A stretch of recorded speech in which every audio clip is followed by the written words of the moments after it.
नमस्कार, मैं हूं प्रतिभा मिश्रा। दिन की हर बड़ी खबर के साथ शुरू करते हैं भारत की बात। शुरुआत उन 4 खबरों से जिन पर विस्तार से होगी बात। पहली बड़ी खबर, चुनावी मौसम में सभी सियासी दल जीत के लिए रेवड़ियां बांटने में व्यस्त हैं। वादों की बौछार इस तरह हो रही है मानो पैसे पेड़ पर लगते हो। टैक्स पेयर के पैसे से चलाई जा रही इन मुफ्त की योजनाओं का पूरा पोस्टमार्टम आज भारत की बात में हम करने वाले हैं। दूसरी बड़ी खबर, मुफ्त की योजना के साथ चुनावी मौसम में भड़काऊ बयानबाजी भी जोरों पर है। महाराष्ट्र और झारखंड के चुनाव में सभी दलों के नेता जाति और धर्म के नाम पर वोट जुटाने के लिए एक दूसरे के खिलाफ जमकर जहर उगल रहे हैं। तीसरी बड़ी खबर में बात करेंगे, एक तरफ योगी आदित्यनाथ चुनाव प्रचार में बुलडोजर एक्शन का जिक्र कर वाहवाही लूट रहे हैं, तो दूसरी ओर सुप्रीम कोर्ट ने यूपी सरकार के 5 साल पुराने बुलडोजर एक्शन पर जमकर फटकार लगाई और पीड़ितों को 25 लाख रुपए मुआवजा देने का फरमान सुनाया।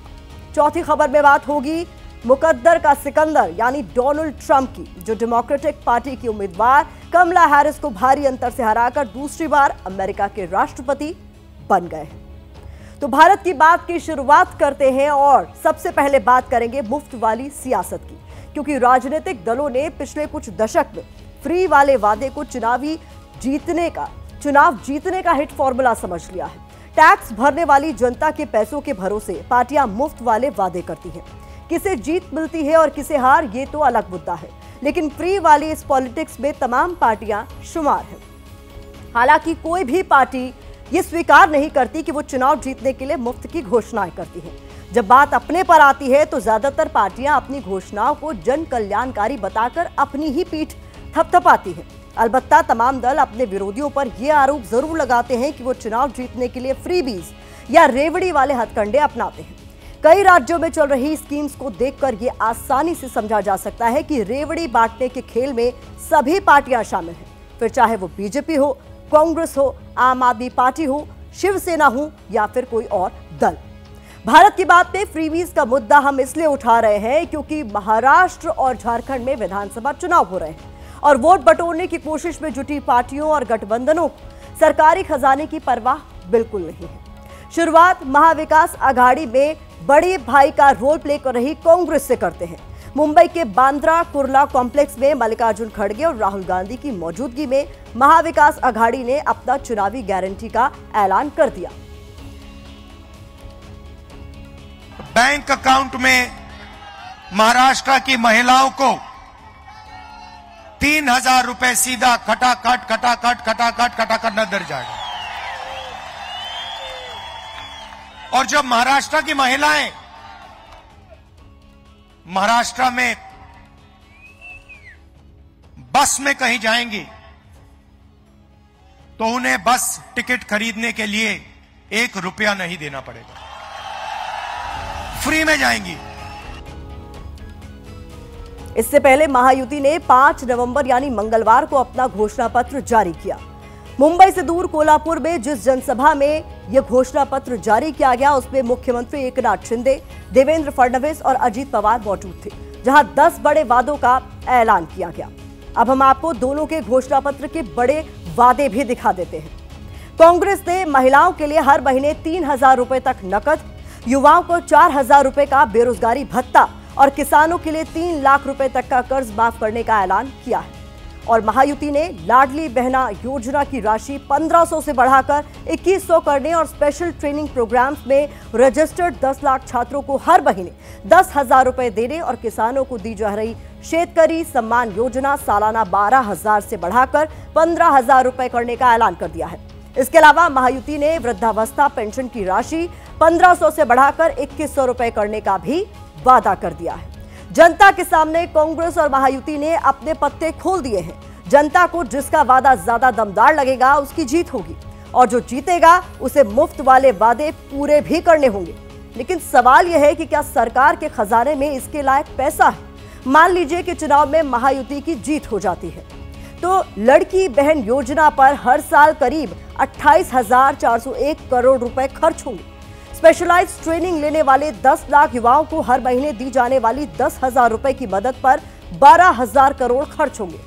किसानों के लिए शेतकरी सम्मान योजना पर सालाना 13,727 करोड़ रुपए की जरूरत पड़ेगी। इन 3 योजनाओं पर महाराष्ट्र सरकार को सालाना 54,128 करोड़ रुपए खर्च करने होंगे। यह रकम महाराष्ट्र की जीडीपी का 1.28% होगा। मुफ्त वाली सियासत को लेकर लगाए जाने वाले आरोपों पर हमने महायुति और महाविकास अघाड़ी दोनों के नेताओं से बात की तो बड़े ही दिलचस्प जवाब मिले।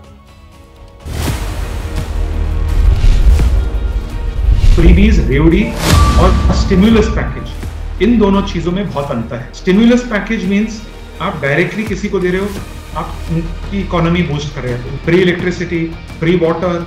वो रेवड़ी, उससे स्टेट का 100% नुकसान होगा। महायुति वाले डर डर के जी रहे हैं, कोई हिम्मत नहीं है। ये 56 इंच का सीना बिना जो है ना, वो दिल्ली में भी खत्म हो गया, यहाँ भी खत्म हो गया। यहाँ 5 इंच का सीना भी नहीं है, वो छोटा रहता है ना माचिस बॉक्स, उतना उनका सीना है। ये क्या हमसे लड़ेंगे? हमने कुछ घोषणा किया तो तुरंत दूसरा घोषणा करेंगे। अरे आप सरकार में है ना, तो सरकार जैसी बात करो भाई। महाराष्ट्र की आर्थिक स्थिति बहुत मजबूत है। जो कुछ किसानों के लिए, महिलाओं के लिए योजना महायुति के तरफ से वो करने की काबिलियत युति के सरकार के माध्यम से बिल्कुल है। जो महाराष्ट्र है वो $500 बिलियन की इकोनॉमी है और जल्द ही $1 ट्रिलियन की इकोनॉमी बनने जा रही है। महाराष्ट्र सक्षम है। हम जो स्कीम में पैसा खर्चा करते हैं उसके लिए महाराष्ट्र के पास सभी फैसिलिटीज है।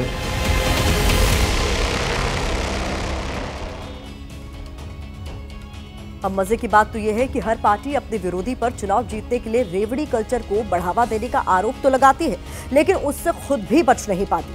जिस महाराष्ट्र के नेता दूसरों पर रेवड़ी कल्चर यानी मुफ्त वाली राजनीति का आरोप लगा रहे हैं, उसी महाराष्ट्र का कर्ज साल दर साल बढ़ता जा रहा है। हम आपको पिछले 10 साल का हिसाब जल्दी से दिखा देते हैं। 2014 में महाराष्ट्र पर 3,09,327 करोड़ रुपए का कर्ज था। 2024 में यह कर्ज बढ़कर 7,22,887 करोड़ रुपए पहुंच गया।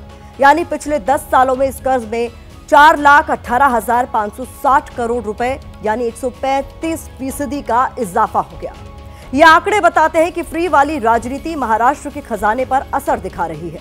अब बात करते हैं दूसरे चुनावी राज्य झारखंड की, क्योंकि वहां की तस्वीर भी ज्यादा अलग नहीं है। झारखंड में बीजेपी ने गोगो दीदी स्कीम के तहत महिलाओं को हर महीने 2100 रुपए देने का वादा किया है। उसकी गोगो दीदी स्कीम पर हर साल करीब 40,465 करोड़ रुपए खर्च होंगे। ग्रेजुएट और पोस्ट ग्रेजुएट बेरोजगार युवाओं को 2 साल तक हर महीने 2,000 रुपए, रोजगारी भत्ते के लिए 1,838 करोड़ रुपए सालाना की जरूरत होगी। जबकि इंडिया ब्लॉक ने महिलाओं को हर महीने 2,500 रुपए देने का और हर व्यक्ति को हर महीने 7 किलो मुफ्त अनाज देने का वादा किया है। यह पूरा खर्च हमारे और आपके जैसे टैक्स पेयर्स चुकाएंगे। समाज के जिस हिस्से के लिए मुफ्त वाली योजनाओं का वादा किया जाता है, उनके दम पर राजनीतिक दल सत्ता में तो पहुंच जाते हैं, लेकिन उसके बाद राज्य का क्या हाल होता है, ये समझने के लिए पंजाब, हिमाचल प्रदेश, तेलंगाना और कर्नाटक का उदाहरण हम सबके सामने है। पंजाब में फ्री बिजली ने सरकार की माली हालत खराब कर दी है, क्योंकि इस मद में सरकार को हर साल 20,200 करोड़ रुपए खर्च करने पड़ रहे हैं। हिमाचल प्रदेश में कांग्रेस ने ओल्ड पेंशन स्कीम को बहाल कर दिया। इससे सरकारी खजाने पर हर साल 1,000 करोड़ रुपए का बोझ पड़ गया।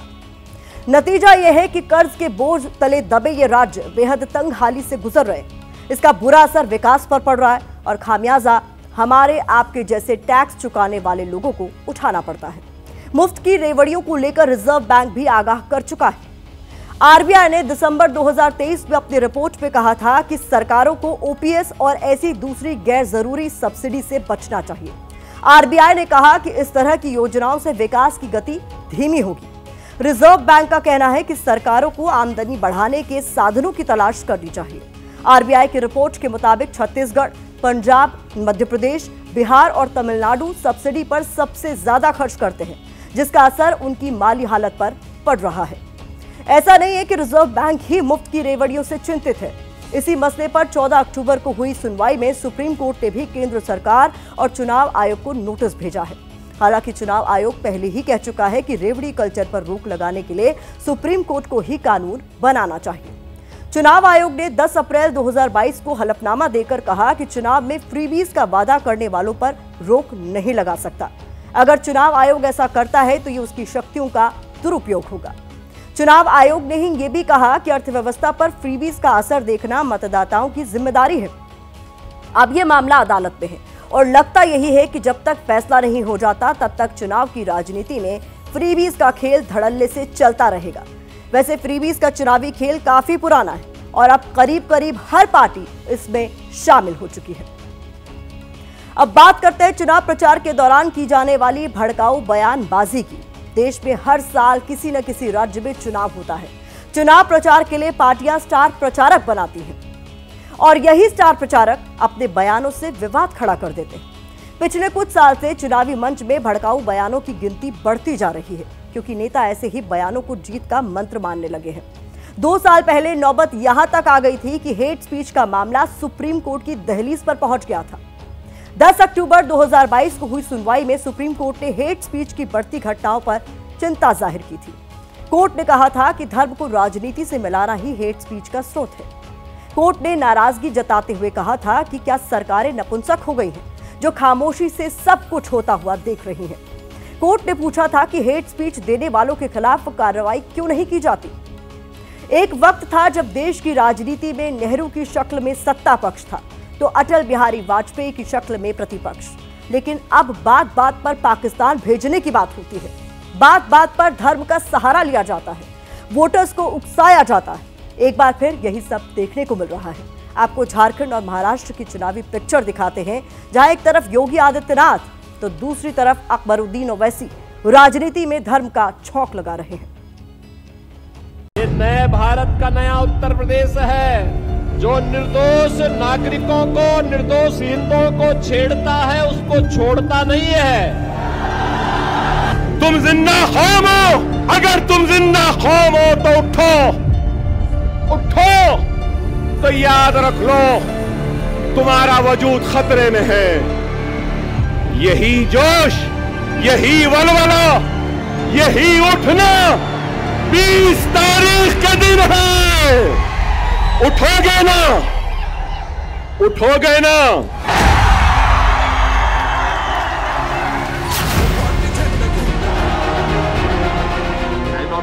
झारखंड से महाराष्ट्र तक चुनाव का माहौल है और नेता अपने अपने वोटर में जोश भरने की कोशिश में जुटे हुए हैं। न शब्दों की परवाह है और न ही कोई संकोच, जो जुबान पर आया बोल दिया। योगी, तेरे आने के बाद अकबर भी आने वाला है।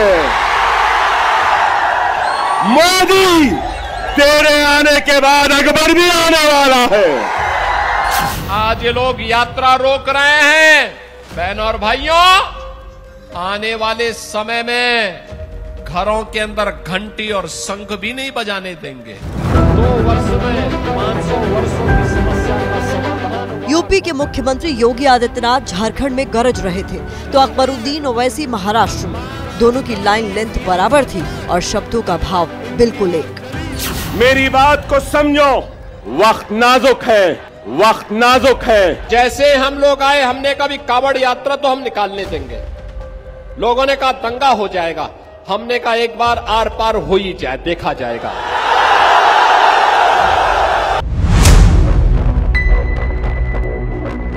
अकबरुद्दीन ओवैसी AIMIM अध्यक्ष असदुद्दीन ओवैसी के छोटे भाई हैं और इस बार जब महाराष्ट्र के संभाजी नगर में चुनाव प्रचार करने पहुंचे तो फिर 15 मिनट वाले बयान की याद दिला दी। 45 कैंपेनिंग का टाइम 10 बजे, अभी 15 मिनट बाकी है। अरे भाई 15 मिनट बाकी है, सब्र करिए। ना वो मेरा पीछा छोड़ती है ना मैं उसको। आपको बता दें कि 15 मिनट वाले बयान के चलते ही अकबरुद्दीन ओवैसी पहली बार सुर्खियों में आए थे। 12 साल पहले साल 2012 में उन्होंने भड़काऊ बयान दिया था जिसके चलते उन पर मुकदमा भी हुआ था। अरे हिंदुस्तान, हिंदुस्तान, हम 25 करोड़ है ना, तुम 100 करोड़ है ना, ठीक है। तुम तो हमारे से इतने ज्यादा है। 15 मिनट के लिए पुलिस को हटा लो, बता लेंगे किसमें हिम्मत है, कौन ताकत है। अब जब छोटे ओवैसी ने 15 मिनट की याद दिलाई तो बीजेपी को ये बात फिर से चुभ गई। आज अगर हिंदू समाज को एकजुट रहने की हम बात करते हैं तो उसमें किसी को भी दुख अथवा क्रोध होना नहीं चाहिए। इनकी राजनीति ही इस बात पर चलती है कि मेरा समाज, हमारा समाज बढ़ता है तो इनका वोट बढ़ता है। अकबरुद्दीन ओवैसी का ये बयान चुनावी मौसम में आया है और उद्धव गुट से लेकर कांग्रेस तक ने ओवैसी बंधुओं को बीजेपी की बी टीम बताना शुरू कर दिया है। भारतीय जनता पार्टी की ए टीम, बी टीम, सी टीम अभी कहाँ है, कब आएंगी? तो आ गए। महाराष्ट्र का अल्पसंख्यक ये महाविकास आघाड़ी के साथ है, ये बात बीजेपी को विचलित कर गई तो बी टीम को उतार दिया। हमने तो बार बार कहा ना भाई, MIM हो या केजरीवाल हो तो बी टीम है और बी टीम बुलाई जाती है इनकी जब इनको लगता है, तो बी टीम अपना काम कर रही है। लेकिन वलवला आज भी बाकी। इधर अकबरुद्दीन ओवैसी महफिल सजाने में जुटे हैं तो झारखंड से लेकर महाराष्ट्र तक योगी आदित्यनाथ भी हिंदुत्व की पिच पर वोटर्स की गोलबंदी कर रहे हैं। निगाहें पत्थरबाजों पर है, लेकिन निशाना किस पर है ये सबको पता है। ताकत का एहसास कराइए और ताकत का एहसास कराएंगे जो पत्थरबाज है सड़कों पे आपके लिए झाड़ू लगा करके रास्ता साफ करते हुए दिखाई देंगे। ये बजरंगी पताका हर घर में फहराई हुई दिखाई देगी। नेता जानते हैं कि चुनावी मंचों से दिया गया उनका बयान कुछ दिनों तक चर्चा में रहेगा। भड़काऊ बयान देने वाले नेता अगर सत्ता में नहीं है तो मामला थाने तक भी पहुंचेगा, लेकिन उसके बाद होगा कुछ नहीं। आज तक कई नेताओं ने भड़काऊ बयान दिए, लेकिन ढूंढने पर भी कोई ऐसा नाम सामने नहीं आएगा जिस पर सख्त एक्शन लिया गया है। मामला चुनाव प्रचार से जुड़ा होता है तो चुनाव आयोग कुछ दिनों के लिए प्रचार पर पाबंदी लगा देता है, लेकिन नेता तो नेता ठहरे। वो कभी मंदिर में जाकर बैठ जाते हैं तो कभी फैमिली ड्रामे पर उतर आते हैं। इस बहाने उनकी राजनीति और ज्यादा चमकने लगती है। अकबरुद्दीन ओवैसी ने 2012 में जब 15 मिनट वाला बयान दिया था तब 10 साल तक मामला कोर्ट में चलता रहा और 2022 में हैदराबाद की एक विशेष अदालत ने संदेह के आधार पर उनको बरी कर दिया। अकबरुद्दीन ओवैसी ने खुद को मासूम साबित करने की कोशिश की, जिसमें वो सफल भी हो गए। उन्होंने कहा कि उनके बयान को तोड़ मरोड़ कर पेश किया गया। आज भी अकबरुद्दीन ओवैसी विधायक हैं, ना नियम उनका कुछ कर पाए और ना ही बड़े बड़े कानून, जबकि हर कोई जानता है कि 2012 में अकबरुद्दीन ओवैसी क्या कहना चाहते थे और आज वो क्या कहना चाह रहे हैं। मामला सिर्फ एक तरफा नहीं है, दूसरे पक्ष में भी एक से बढ़कर एक धुरंधर है जो वक्त वक्त पर अपनी ओजस्वी और तेजस्वी पहचान सामने रखते रहते हैं। 2024 का लोकसभा चुनाव तो बीजेपी ने पूरी तरह से एक धर्म विशेष के खिलाफ केंद्रित कर दिया था। कभी राम मंदिर के बहाने निशाना साधा गया, कभी ज्यादा बच्चों का हवाला देकर एक धर्म विशेष को कटघरे में खड़ा कर दिया गया, तो कभी हिंदुओं की संपत्ति छीनकर मुसलमानों में बांटने की कोशिश का आरोप लगाया गया। जिस सीट पर ध्रुवीकरण की गुंजाइश होती है, नेता वहां पूरे मन से इस काम में लग जाते हैं। ओवैसी अपने हिसाब से अपने वोट बैंक को खुश करते हैं और बीजेपी के नेता अपने हिसाब से यही काम करते रहते हैं। अभी झारखंड और महाराष्ट्र में चुनाव हो रहा है तो ऐसी गूंज इन दोनों राज्यों में सुनाई दे रही है और जहां 1-1.5 साल बाद चुनाव होने वाले हैं वहां अभी से ही ऐसी तैयारी हो रही है। पश्चिम बंगाल से जुड़ी एक रिपोर्ट आपको दिखाते हैं, जहां बीजेपी के नेता मिथुन चक्रवर्ती का एक बयान सियासत की आग को और ज्यादा भड़का रहा है। और अब दादा साहेब फाल्के पुरस्कार ग्रहण करने के लिए मंच पर पधार रहे हैं श्री मिथुन चक्रवर्ती जी। करताल ध्वनि के साथ स्वागत करें पद्मश्री, पद्म भूषण से सम्मानित 8 अक्टूबर को जब मिथुन चक्रवर्ती को भारतीय सिनेमा का सबसे प्रतिष्ठित सम्मान दादा साहब फाल्के अवार्ड मिला तो न जाने किन किन शब्दों से उन्हें नवाजा गया। Being awarded for his never say die spirit, his superlative acting prowess, 5 decades of excellence in variety of genres and languages. लेकिन इसके कुछ ही दिन बाद 27 अक्टूबर को मिथुन चक्रवर्ती ने पश्चिम बंगाल के सॉल्ट लेक में कुछ ऐसा बयान दे डाला जो अब उनकी मुसीबत बन चुका है और उनकी सोच पर भी सवाल उठा रहा है। तुम काट के भागीरथी में फेंक दोगे, लेकिन एक दिन आएगा जब हम तुमको काट के भागीरथी में नहीं, तो भागीरथी हमारी माँ है, पुण्य माँ है, तुमको तुम्हारी जमीन के अंदर तुमको फेंकेंगे उधर। दरअसल लोकसभा चुनाव से पहले टीएमसी नेता हुमायूं कबीर ने कुछ भड़काऊ बातें कही थी। मिथुन चक्रवर्ती ने उसका जिक्र भी किया। हमारे यहाँ एक लीडर बोलता है कि हम 70% मुस्लिम है, 30% हिंदू, हम इनको काट के भागीरथी में बहा देंगे। हमने सोचा चीफ मिनिस्टर कुछ तो बोलेगा, कैसी बात मत करो, किसी ने कुछ नहीं कहा। अगर हुमायूं कबीर के बयान पर ममता बनर्जी खामोश रही तो मिथुन चक्रवर्ती के बयान के बाद अमित शाह मुस्कुराते हुए नजर आए। अब इसे क्या कहा जाए? ममता बनर्जी अगर पश्चिम बंगाल की मुख्यमंत्री हैं तो अमित शाह देश के गृह मंत्री, और उनके सामने ही खड़े होकर मिथुन चक्रवर्ती ने मारने, काटने और जमीन में गाड़ने की बात कही और गृह मंत्री मुस्कुराते रहे। कुछ भी करेंगे, कुछ भी। मैं होम मिनिस्टर साहब के सामने बोल रहा हूँ, कुछ भी के अंदर बहुत सारे मतलब छुपा हुआ है। आप हमारे झाड़ का एक फल तोड़ोगे तो हम आपके झाड़ का 4 फल तोड़ देंगे।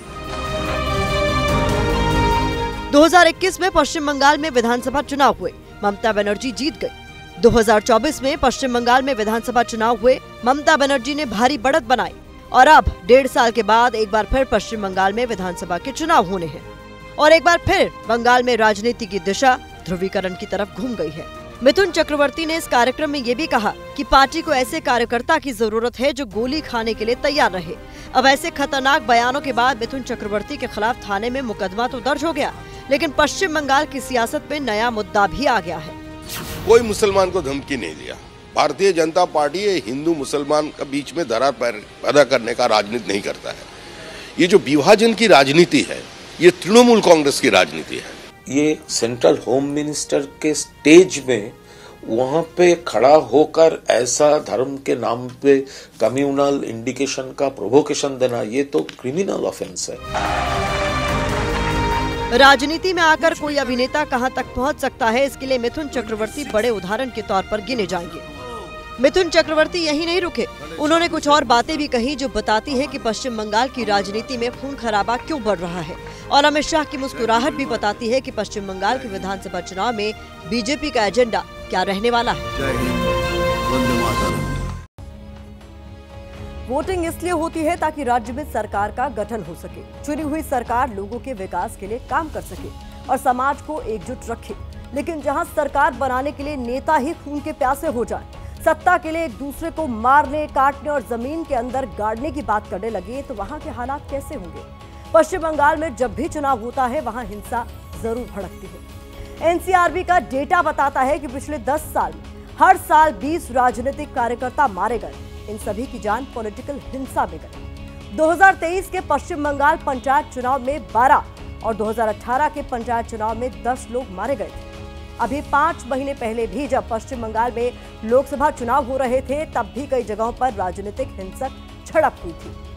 कार्यकर्ता मारे जाते हैं और बाद में बड़े बड़े नेता सुरक्षा घेरे के बीच सांत्वना देने उनके घर पहुंच जाते हैं। ना भी पहुंचे तो सोशल मीडिया पर पोस्ट कर देते हैं और बाकी कार्यकर्ता इसी से गदगद हो जाते हैं।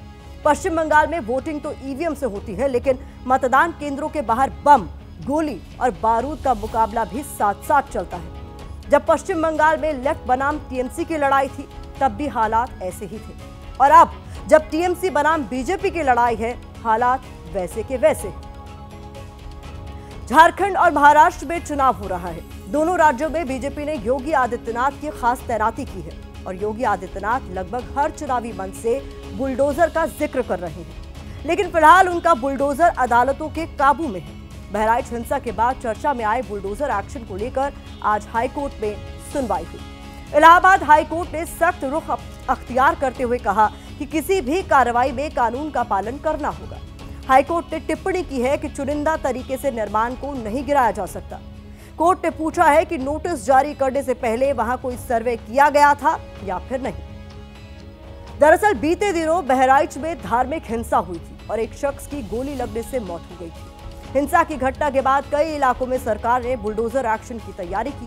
पीडब्ल्यूडी ने कई मकानों और दुकानों पर नोटिस चस्पा कर दिए। इसमें से अधिकतर मुसलमान समाज के लोग थे। ये लोग हाईकोर्ट पहुंच गए। 20 अक्टूबर को ही हाईकोर्ट ने मकान गिराने पर रोक लगा दी थी। एक तरफ जहां योगी सरकार के बुलडोजर एक्शन पर इलाहाबाद हाईकोर्ट ने सवाल किए, तो सुप्रीम कोर्ट ने भी 5 साल पुराने मामले में सख्त रुख अपनाया है। ये मामला महाराजगंज जिले का है, जहां बिना नोटिस दिए ही अधिकारियों ने मकानों और दुकानों पर बुलडोजर चला दिया था। ये रिपोर्ट देखिए।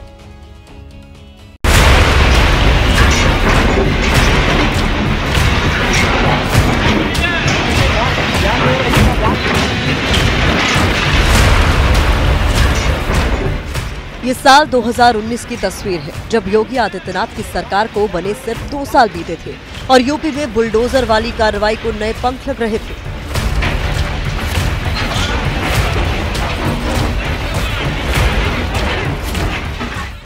अधिकारियों ने दुकानें तोड़ दी, मकान गिरा दिए, विरोध कर रहे लोगों को खदेड़ दिया और हाईवे चौड़ा करने के नाम पर ऐसी मनमानी की जिसे अराजकता में गिना जाएगा, क्योंकि ये सब कुछ बिना नोटिस दिए हुआ।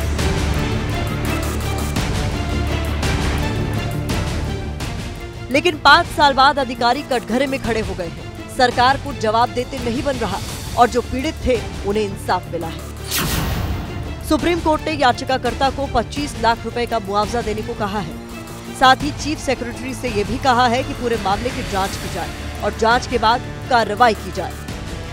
सुप्रीम कोर्ट ने मुझे न्याय दिया है और यह जीत मेरे परिवार और मेरी जीत के अलावा यह महाराजगंज जिले के 40 लाख लोगों की जनता और जिनके भी मकान जबरन दहशत फैलाकर तोड़वाए गए उनके लिए न्याय और मुआवजे की उम्मीद की एक किरण लेकर आया है।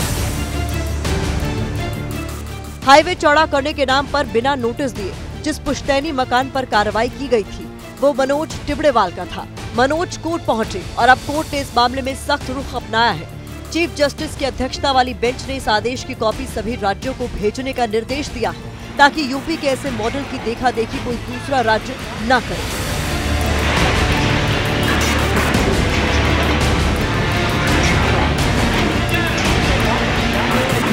सुप्रीम कोर्ट ने यह भी कहा है कि 25 लाख रुपए का मुआवजा और दोषी अधिकारियों पर कार्रवाई 1 महीने के अंदर की जाए। इसके अलावा इस तरह अवैध कार्रवाई करने वालों के खिलाफ आपराधिक मुकदमा भी दर्ज किया जाए। सर्वोच्च अदालत ने यह भी कहा है कि मनोज टिबड़ेवाल के अलावा और भी जिन लोगों के मकान वहां गिराए गए हैं उनकी भी जांच की जाए।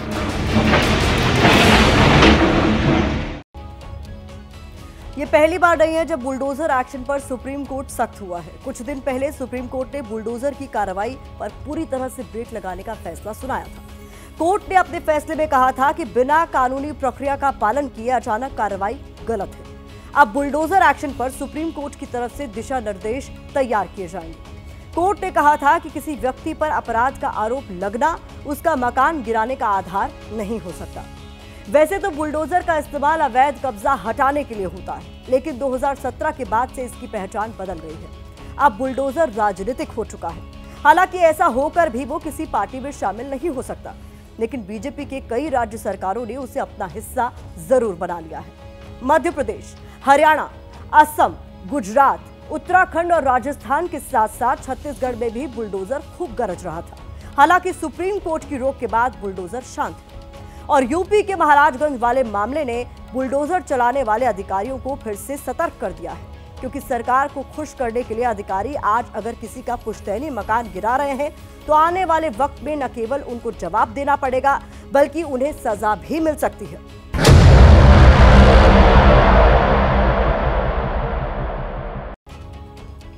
अमेरिकी चुनाव में मुकद्दर के सिकंदर, जी हां, डोनाल्ड ट्रंप एक ऐसे उम्मीदवार जिन पर चंद दिनों तक जीत का दावा करना बेमानी दिख रहा था। चुनाव में उन्हें ताकतवर प्रतिद्वंदी को माना जा रहा था, लेकिन वो इतनी बड़ी जीत के साथ अमेरिका के सबसे ताकतवर पद की रेस जीतेंगे शायद ही किसी ने सोचा होगा। लेकिन ट्रंप का दावा सच हुआ। उन्होंने जो कहा वो कर दिखाया और एक बार फिर उन्होंने अमेरिका के राष्ट्रपति पद की जंग जीत ली है।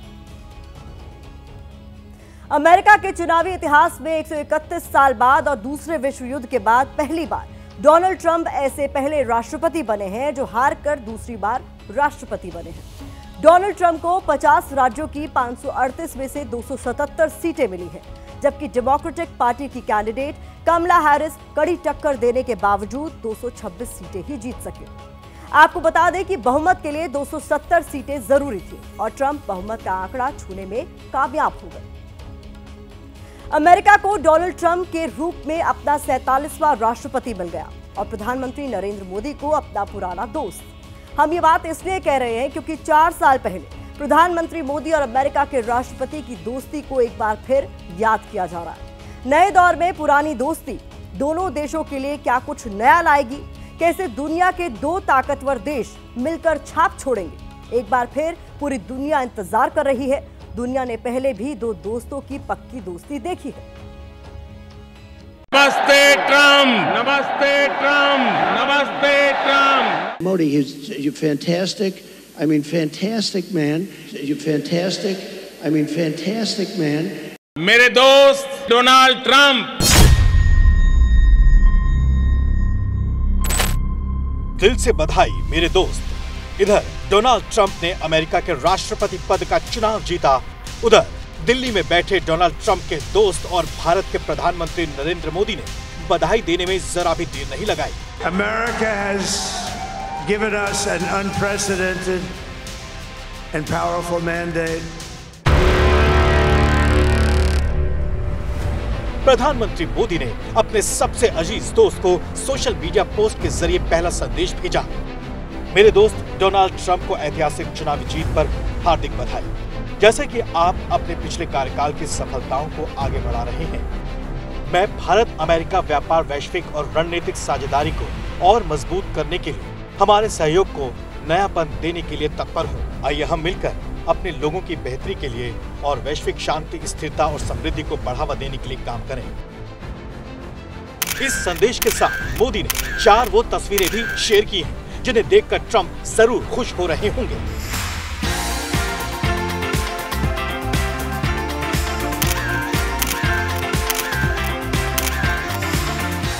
My true friend, Prime Minister Modi. अब आप इन 2 तस्वीरों को देखिए। इनमें से एक साल 2019 की है, जब ह्यूस्टन में हाउडी मोदी कार्यक्रम हुआ और मोदी के कसीदे पढ़ने के लिए खुद डोनाल्ड ट्रंप पहुंचे थे। One of America's greatest, most devoted and most loyal friends, Prime Minister Modi of India. Thank you. और दूसरी तस्वीर इसके बाद की है, जब भारत में राष्ट्रपति के रूप में डोनाल्ड ट्रंप आए थे और पीएम मोदी ने उनका स्वागत नमस्ते ट्रंप कार्यक्रम के दौरान किया। मेरे दोस्त प्रेसिडेंट डोनाल्ड ट्रंप अपनी ऐतिहासिक भारत यात्रा का आरंभ अहमदाबाद में नमस्ते ट्रंप से कर रहे हैं।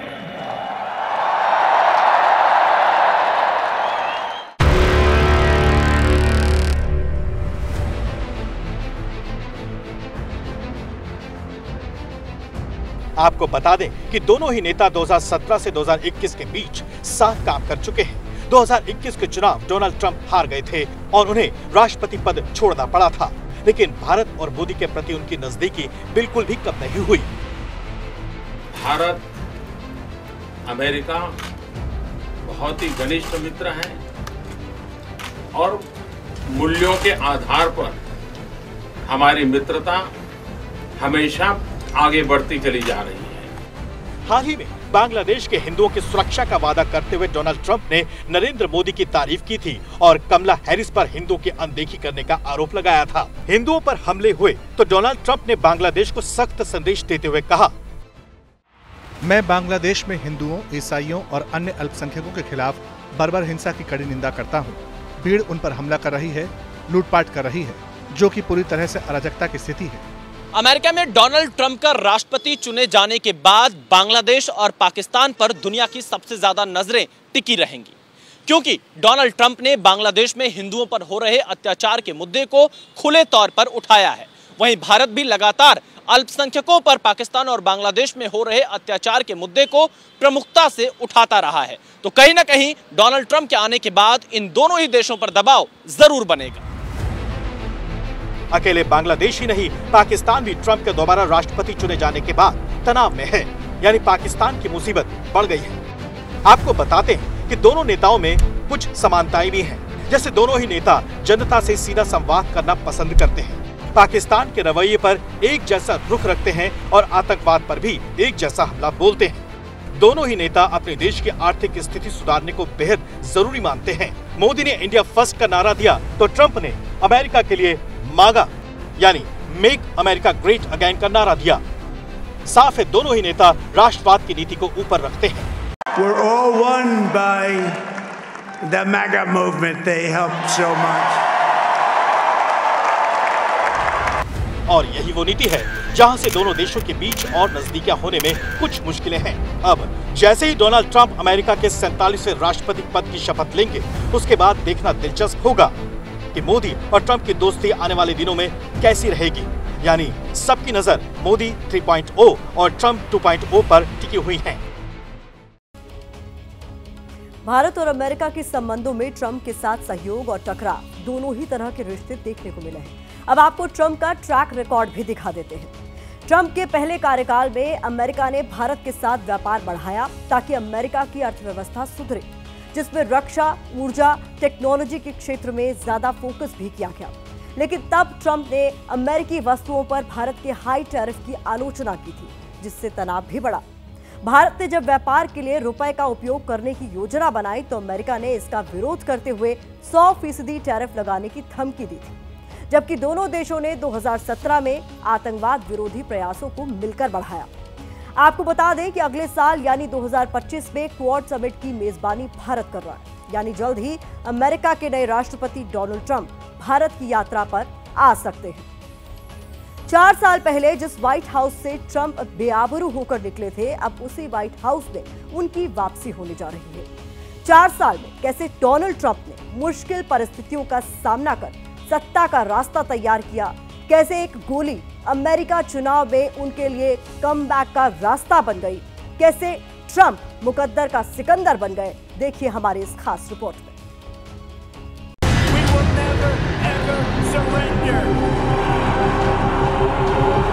सिर्फ 2 सेंटीमीटर से मौत को मार, जिस शख्स का मौत से साक्षात्कार हुआ हो, उसने चंद सेकंड में ही विक्ट्री साइन में मुट्ठी भींचकर हवा का रुख अपनी तरफ मोड़ दिया था।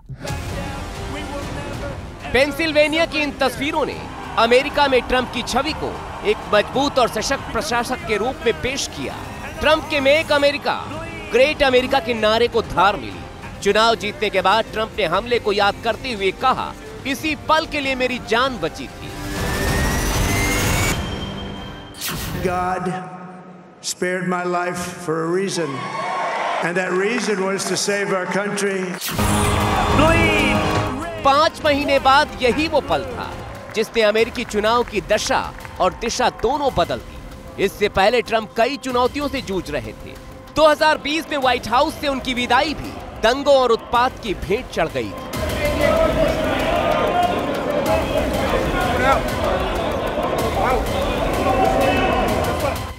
2021 की ये तस्वीरें जब बाइडेन की जीत हुई और ट्रंप की हार, ट्रंप समर्थकों को हार हज़म नहीं हुई थी और उन्होंने कैपिटल हिल को हाईजैक कर लिया था।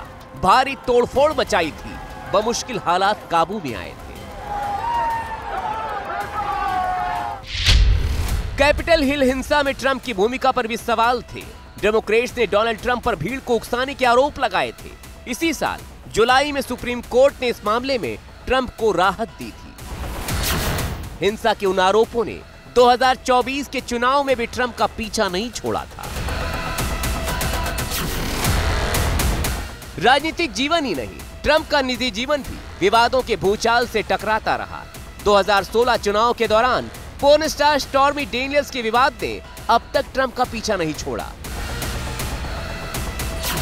साल 2016 में पॉर्न स्टार स्टॉर्मी डेनियल्स ने मीडिया के सामने आकर बयान दिया कि 2006 में डोनाल्ड ट्रंप और उनके बीच अफेयर था। स्टॉर्मी डेनियल्स को चुप कराने के लिए वकील माइकल कोहेन ने $1,30,000 का भुगतान किया। पैसे का भुगतान करना कोई अपराध नहीं था, लेकिन ट्रंप ने व्यावसायिक रिकॉर्ड में गलत जानकारी पेश की, जो कि अपराध है। अमेरिका के इतिहास में ट्रंप ऐसे पहले राष्ट्रपति हैं जिन पर एक ही कार्यकाल में 2 बार महाभियोग के प्रस्ताव का दाग भी है। लेकिन हर आरोप, हर मुश्किल, हर बाधा, हर चुनौती का सामना करते हुए ट्रंप हार कर फिर से जीतने वाले दुनिया के सबसे बड़े बाजीगर बन गए हैं।